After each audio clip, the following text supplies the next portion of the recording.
My purpose here is not to bash my mom or bash my dad for what they've done. It's really just for me, and I realize that I have to stop protecting people who are not protecting me. The best way for me to heal and the best way for me to get to where I want to go is to share my story and put what I've been through out there so I can help other people, because that is what I want to do. I want to help other people, and I want people to know what I've been through, and I want people to come to me and me to be able to help in any way that I can. And I want my platform to be a safe space. I want my platform to be a place where you can go to know that it is okay to struggle. Nobody is perfect. Everybody has something that they're going through or have gone through, and that is okay.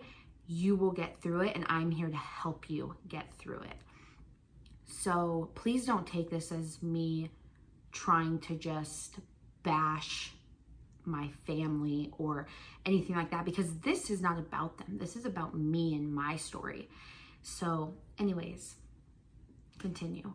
Where to even begin? It's hard because you have all these thoughts in your head and you know everything that you've been through, but it's like when you try to start and tell people where you've come from and everything you've been through, it's almost like you draw a blank. So I grew up with mostly just my mom. My dad was in and out of jail a lot of my life. My mom was just who was there most of my childhood. My dad was there, but not throughout the whole thing. Life was rocky as a kid. I mean, that definitely is a part of my story, but I was so little that I feel like I almost can't remember most of it. I definitely remember that my mom and my dad fought a lot, and there was always broken glass all over the floor because they would fight. And I remember like running up a mountain with my dad when the cops got called because he was running from the cops, and I wanted to go with daddy so he couldn't be taken away.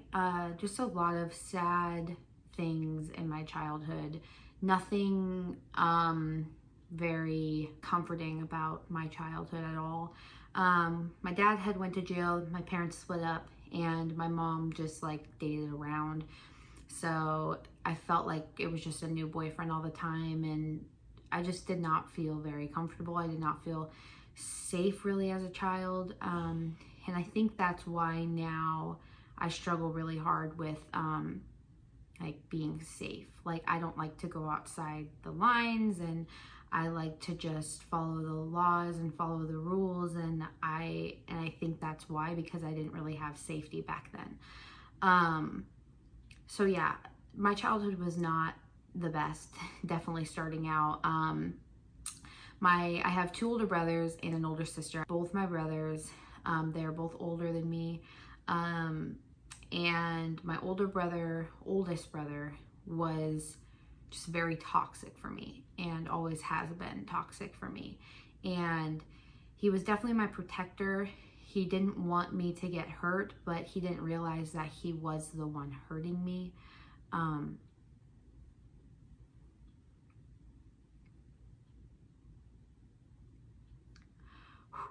Okay.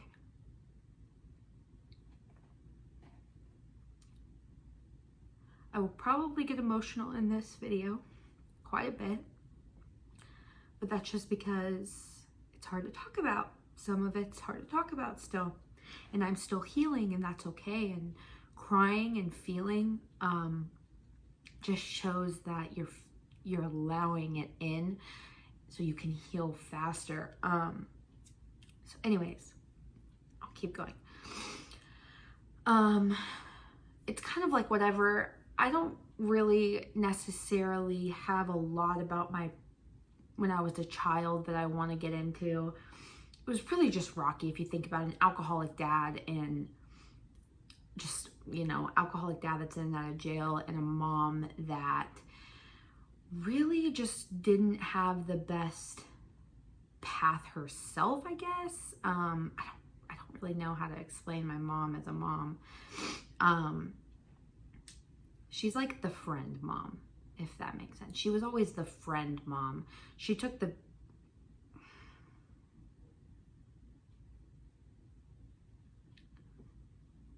It's really hard to talk. It's okay.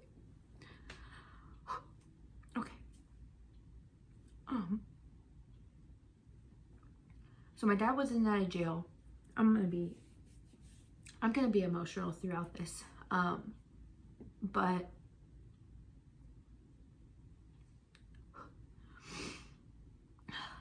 okay. I'm gonna get emotional throughout this. That's okay. It just shows that I'm feeling and I'm healing. But so pretty much grew up with an alcoholic dad and a mom that was trying to deal with that as well. She had 3 kids and life was just really hard for her. And I understand that now as a mom, that I can't imagine living the life that they lived. Very stressful, 3 kids. I only have 2 and it's stressful. But my mom did the best that she can for a very long time. For a very long time. She worked as many jobs as she needed to. She always made sure we had school clothes. She always made sure that we were taken care of. And I just appreciate that so much.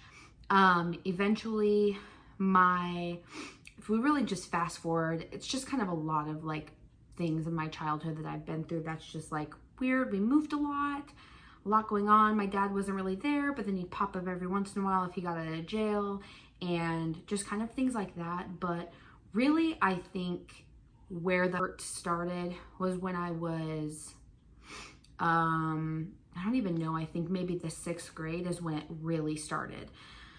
My mom had slowly started to get into drugs, and so my mom got into drugs when I was pretty young. It didn't really get bad for a while. I didn't really know for a while. I think I didn't really understand what was happening until I was in high school.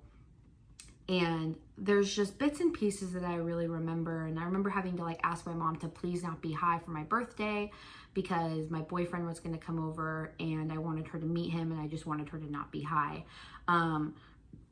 At that point, my brother was doing drugs, my mom was doing drugs, and our house was literally just like the hangout spot. It's where a lot of people came to do drugs and a lot of people came to hang out, get drunk, party, whatever. And I just, for some reason, I knew that that was not right. There was something in me that I just knew that that was not okay.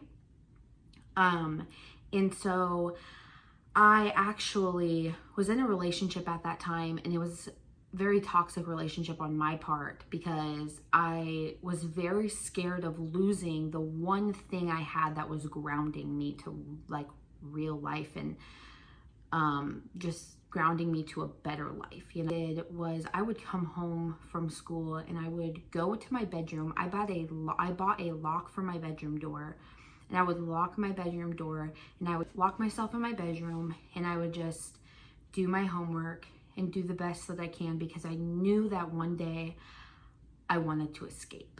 I wanted to do better. I wanted to have a family for myself. I wanted to have my own path that had nothing to do with what I was surrounded by in that moment.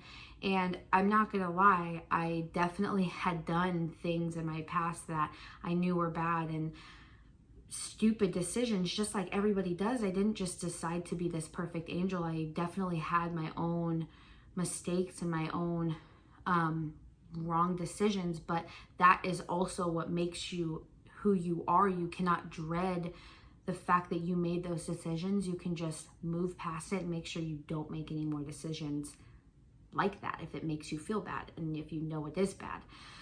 So anyways, that was just kind of like a little brief overview of, I just kind of, you know, lived around drugs. I lived around alcohol. I lived around hard drugs. My mom was addicted and still is addicted to heroin. So is my brother. And so kind of flash forward, relationship didn't work out. That broke me. I didn't know what to do. Because that was like the one thing I was holding on to that made me feel safe. And so when I lost the one thing that made me feel safe, I kind of just went off the rails. I couldn't sleep, I couldn't eat, I couldn't do anything. And a lot of people will think it was because it was a relationship and it was me losing somebody like a boyfriend, but a lot of people didn't know, and what I could only figure out not that long ago when I actually thought about it, and was that it was not about losing the relationship. It was about me being scared of not having anything anymore. When you are surrounded by nothing but broken things and uncomfort, when you lose the one comforting thing in your life, it's like everything just falls and breaks. And so I actually got admitted into a treatment facility for suicide. I had to be on suicide watch. I lasted in that for 2 days. That was, my gosh, god awful. I called my mom and I was like, I want out of here. Get me out. And so she got me out, and I was just like, I cannot do this. Like I cannot be that person. I cannot give up. I cannot do that. And so it was just a long line of breakups and heartbreaks. And then when I was 16 is when it like really got bad. I'm from Alaska, so this was all in Alaska. And I knew that my mom was planning on leaving state because she just wanted to get out with my stepdad. And it's like, I knew she was gonna go, but it was one day that I just got a text from my brother, and he said, Mom wanted me to tell you bye. And she was gone. So, sorry.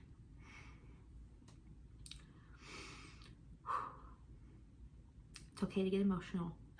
So she was gone, and I was living with my best friend at the time. I'm kind of all over the place with my stories, so try to keep up if you can. But when I was like in the 4th grade, I met my like lifelong best friend. She's like a sister to me now. And her family kind of took me in. They were my safe haven. So what I can say, something that I did for myself was I found myself every single time, every single place, I made sure I had a safe haven. I found somebody that I could find comfort in because I did not have it at home. So when I was in the 4th grade, I met my like lifelong best friend. We've been best friends for like 10 years now, over 10 years. And she's like a sister to me, and her family like took me in. They could see what I was going through. They could see the life that I was living. They could see that I didn't want that life and that I was struggling. So they really took me in. I lived with them for a long time, in and out. I stayed at their house for weeks, and then I'd finally go home. And it was like that, like up until I got married, pretty much, literally up until I got married. But that was my safe haven. I found a safe haven no matter what. I did not just say this sucks and sit in a crappy situation with no help and not let anybody know I was struggling.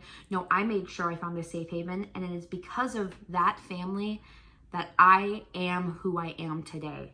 And if you are going through something, do not go through it alone. Do not just sit in a situation and hope that one day someone will swoop in and save you.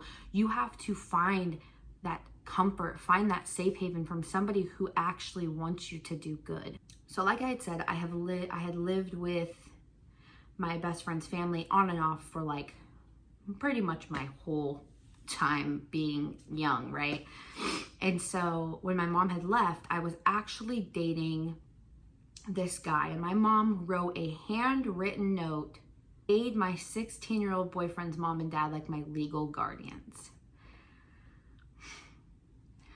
I can't tell you how wrong that is, because I was 16 and that relationship didn't work out. So, you know, they were my legal guardians. And so it was just a handwritten note that she got notarized that this was the family that was allowed to take care of me. Pawned me off. There you go. Have my 16-year-old daughter do whatever you want with her. So anyways, I did the best that I could. I went through my own struggles, and if you're not surrounding yourself by people who care and want to help you, it's just gonna feel like you're drowning more and more and more, and you can't really understand why you are the way that you are. And I was going through so much, but like it was like nobody could see it and nobody could understand it. And so I just kept drowning and drowning and drowning. And then eventually what happens is you become so dark into yourself and find so many flaws in yourself that you start portraying that to other people. And that had happened. Me and that boyfriend broke up, and it was just like, mom doesn't want me, my boyfriend doesn't want me. You know what?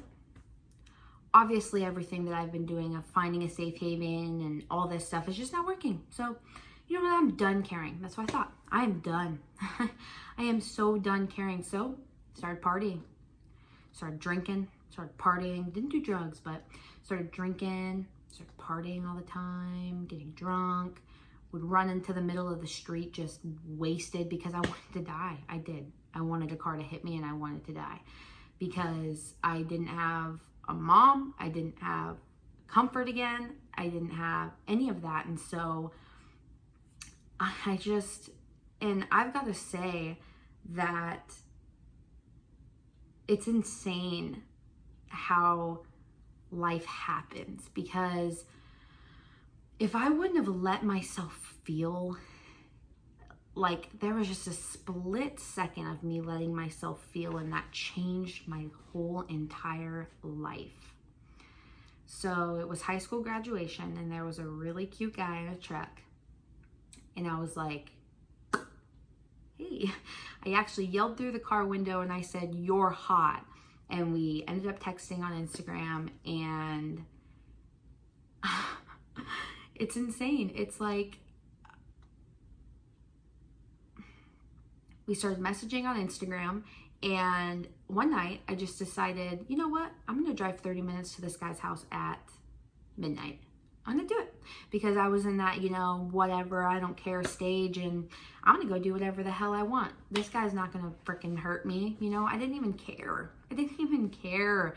You are not going to hurt me any more than I'm already hurting, right? Super messed up, but that's what your thoughts are. So I was like, you know, sure, yeah, I'm gonna sneak over to this guy's house and I'm gonna go over there. So I did, and I remember our first real date, not when I snuck over, but our first real date, we went on a hike, and I remember being like, okay, here's the thing. I don't like hugs. I don't like holding hands. I don't want affection. Just give me my space and let me do my thing.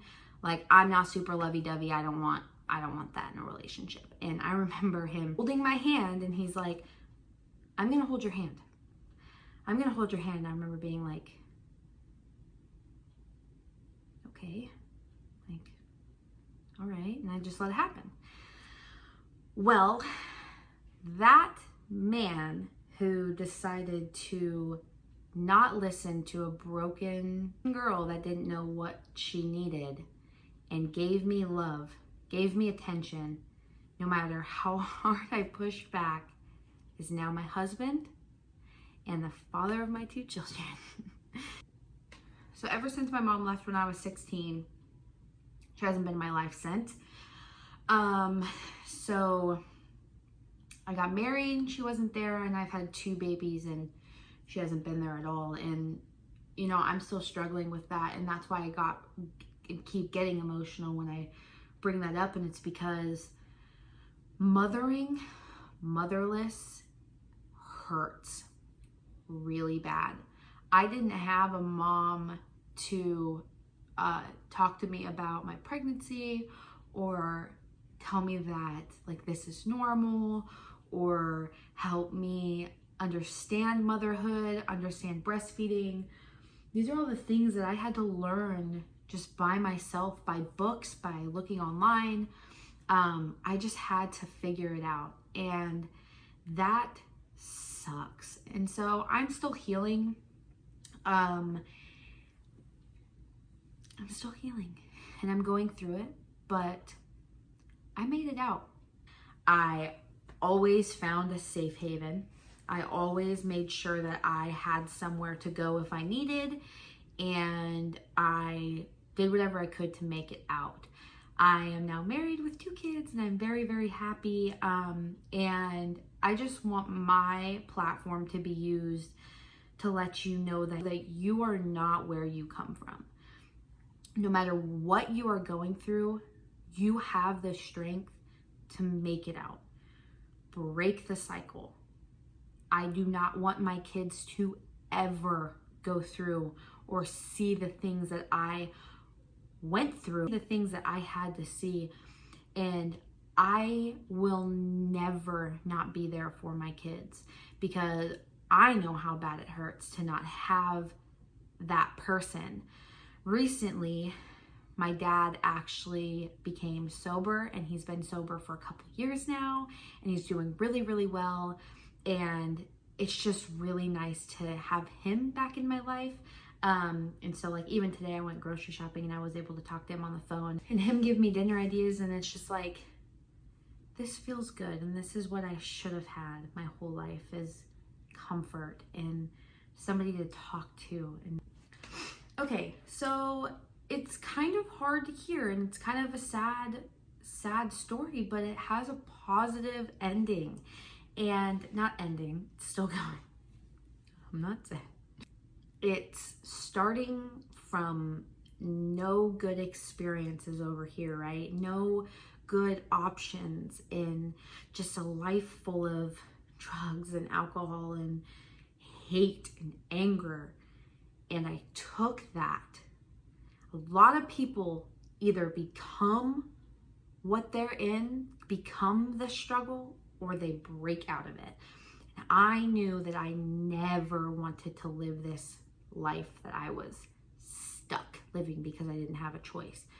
So I did everything I could. I found comfort in other people. I found a safe haven for myself. I found resources. I found anything that I could. I actually literally had to sign a paper in high school to be a homeless youth teen, and I had to sign my own paperwork and do my own schooling, and literally was doing that by myself. And it has made me who I am today, and I want to use my platform to share that. I have a message, I have a voice, I have something to offer, and that is what I want to use my platform for. If you have been through struggle, which like everybody has, I hope you stay, and I hope you get to know me, and I hope you watch me and you're here for me through my journey of like healing by myself and helping others heal and helping others get just the advice and the support that they need, and the positive affirmations of when you're scrolling your feed and it's picture after picture and it's just, you know, whatever. I hope that my picture pops up and my page pops up for you every day, and it just speaks love, speaks worthiness, speaks purpose in you, and gives you a fire that you need. And because my goal is I want to be the woman that I needed when I was a girl, and just not sharing my story and not being me is not gonna get me there.